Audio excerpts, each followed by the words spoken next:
Hello, my name is Lucy O'Hagan of Wild Awake, and today I'm going to show you how to identify a fox track.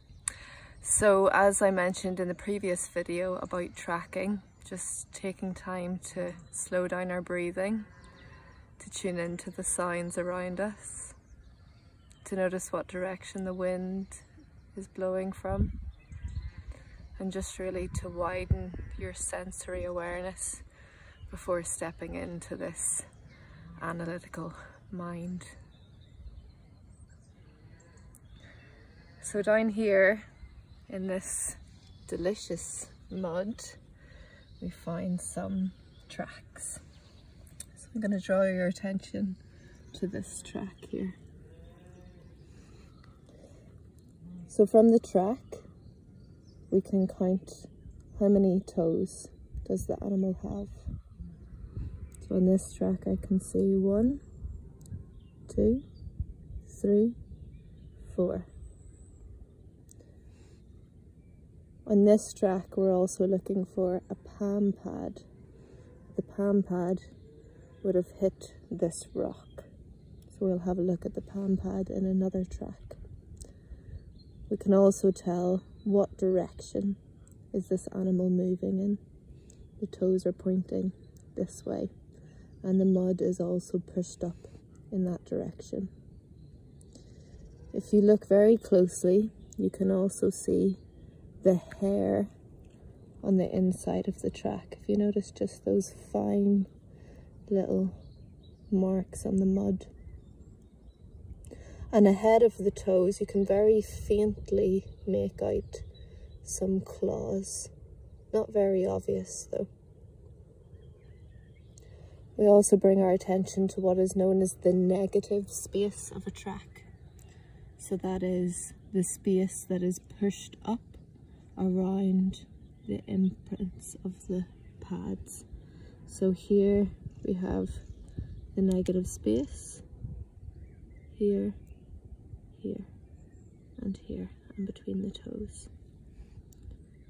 So all of these questions are important. So slowing down, saying what you see, and really examining the track before we jump to any conclusions. So this is what I was speaking about before. In tracking, we hold the question. So instead of just looking at that and saying, oh, I know what that is, really taking a moment to slow down, to observe everything. And you might even notice something that you hadn't seen before.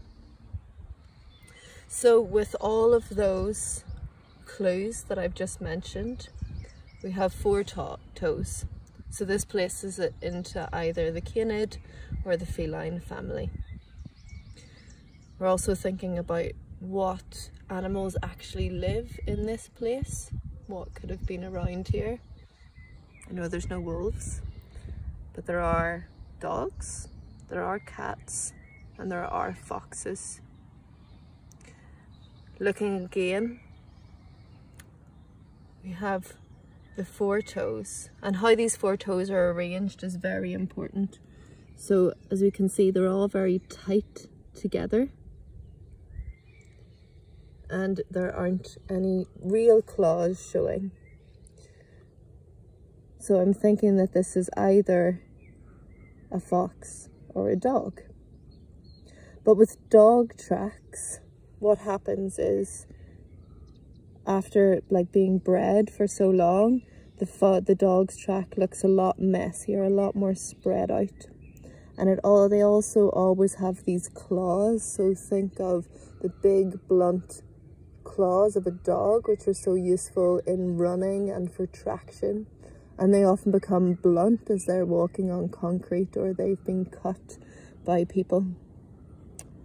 Whereas this animal has barely any claws at all, which suggests that it's sneaking, it's stealthy. Also the presence of the hairs in the track would lead me to believe this. With this track, the negative space, if we were to draw a line across here, we can do that without hitting any of the pads. If this was a dog track, we couldn't draw that line, we would go right through the pads. Another clue is also that the negative space, you can draw an X right through it, like that. With the dog, this looks more like a kind of bent out goalpost shape, a bit more like that kind of shape in the negative space. So all of these clues indicate that this is a fox track. And if we move back here, we can see another one which has a bit of a clearer pad. So another clue between a fox and a dog track is how big this palm pad is. So if I was to pick up these toes and put it into the pad, you could probably fit one in, 1.5 at a stretch.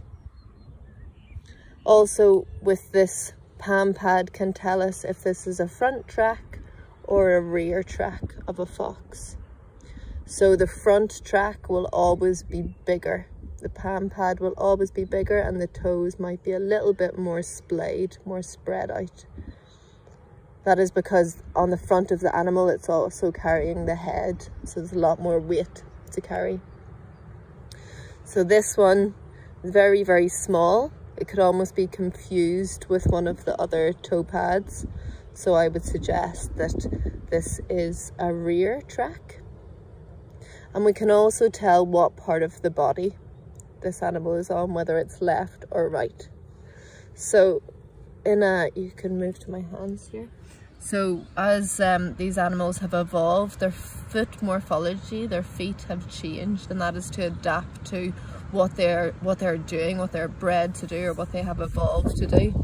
So with animals like canids, like dogs, foxes, wolves, and also with felines, so cats, this toe has moved up the leg to become the dew claw. So you might see that on your dog or cat, the little toe that's up here. And then they are walking on their toes. They're the toe walkers. So if we were to place this on a track, we have toe 1, 2, 3, 4, 5. So toe 3 is the longest.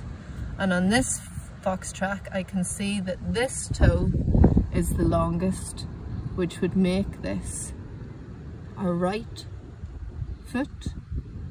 And it looks like it could be a rear as well, just based on the size, but I can't tell for sure. So that's how you identify a fox track.